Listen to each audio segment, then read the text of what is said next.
আসসালামু আলাইকুম ভিউয়ার্স। তো আজকে আমি একটা জিনিস দেখাবো, সেটা হচ্ছে দেখেন আমরা এই শীতের ভিতরে কুয়াশাটা একবার দেখেন। কুয়াশা, এটা হচ্ছে কুয়াশা। আমরা শীতের ভিতর কি রকম পরিমাণের কাপড় পরে আছি। এই যে এই একটা মোটা একটা মানুষ, এ কীরকম একটা কাপড় পরে আছে, ঠিক আছে?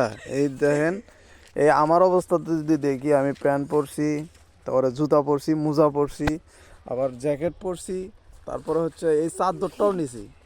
আর এর দিকে দেখেন, এ হচ্ছে এই শীতের ভিতরে শর্ট প্যান্ট, গেঞ্জি, আর কিছু নাই।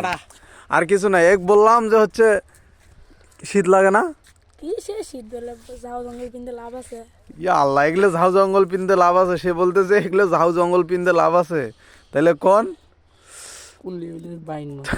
তাহলে সাহসটা দেখেন কি পরিমাণে।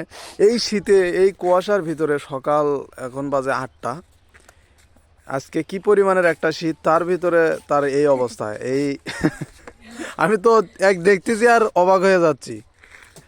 তো যাই হোক, শীতের কাপড় পরতে হবে, বুঝছো? নাইলে মনে করো যে অসুখ ধরতে পারে, অসুখ হবে। শীতের কাপড় পেন না না, পরা লাগবে। শীতের কাপড় গরম না পরলে অসুখ ধরতে পারে, গরমের দিন বুঝছো? আচ্ছা, সবাই ভালো থাকবেন, সুস্থ থাকবেন, আল্লাহ হাফেজ। আর এর জন্য হলো একটা লাইক দিবেন। ওকে, ধন্যবাদ, বাই।